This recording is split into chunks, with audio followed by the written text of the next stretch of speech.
Վայոց ձորի Կարմրաշենի երկու աշակերտ ունեցող դպրոցը կառավարությունը կփակի։ Երեխաները կհաճախեն նույն մարզի 7 կիլոմետր հեռու գտնվող Հերհերի միջնակարգ դպրոց։ Ըստ կառավարության հիմնավորման Կարմրաշենի դպրոցին հատկացվել էր 190 տեղ, սակայն այժմ դպրոցում սովորում է 2 աշակերտ, իսկ ահա աշխատակիցների թիվը 18 է։ Ասում են դպրոցում սովորողների թվի նվազման միտումն արձանագրվել է տարիների ընթացքում։ 2017-18 ուսումնական տարում օրինակ դպրոցն ունեցել է 22 աշակերտ, որը տարեց տարի նվազել է։ Ծրագրերը վաղուց ներկայացվել էր 2-3 տարի արդեն որոշումը կար, մենք համաձայն չենք, եթե գյուղի քանդվի, եթե դպրոց չէ, բայց եթե որոշումը կա, մենք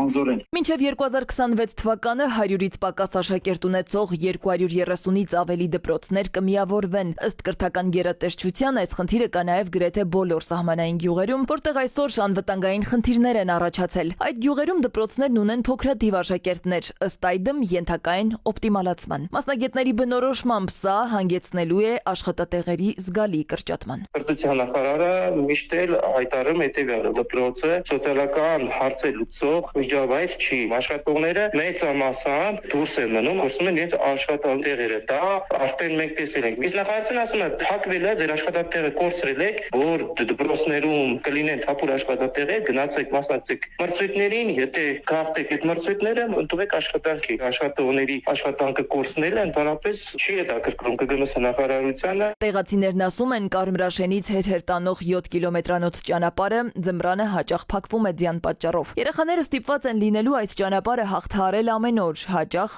ոտքով։ Նախարարությունը խնդրի լուծման հետևյալ տարբերակն է առաջարկում՝ նոր հաստիքներ բացել միավորվող դպրոցներում։ Մնում է սպասել ու տեսնել, որոշումը թղթից իրականություն կտեղափոխվի։ Դպրոցներում համապատասխան հաստիկներ կավել ասվել, այն դպրոցները, որոնք միավորվում են, կտրամադրի վարորդ, ուղեկցող, որ երեխաների տեղափոխություն իրականացնեն, 7 կիլոմետր կնի 10 կիլոմետր հեռավորություն, ուղեկցողի հիմնական գործառույթը, որ նստի երեխաների հետ ու վարորդի հետ միասին ապահով հասցնի տուն։ Ոլորտի մասնագետները սակայն ընդգծում են կրթության որակի բարելավման անվան տակ հարվածի տակ են առնում սահմանամերձ բնակավայրերի, հատկապես փոքր գյուղական դպրոցներին, որոնք նախ եւ առաջ ազգային անվտանգության կարևորություն ունեն, քանի որ դպրոցը յուղի կենսական զարկերակն է։ Մինչդեռ այս որոշումը տանում է գյուղերը դատարկելու ճանապարհով։ Սվետլանա Ավդիշյան, ժամը լրատվական։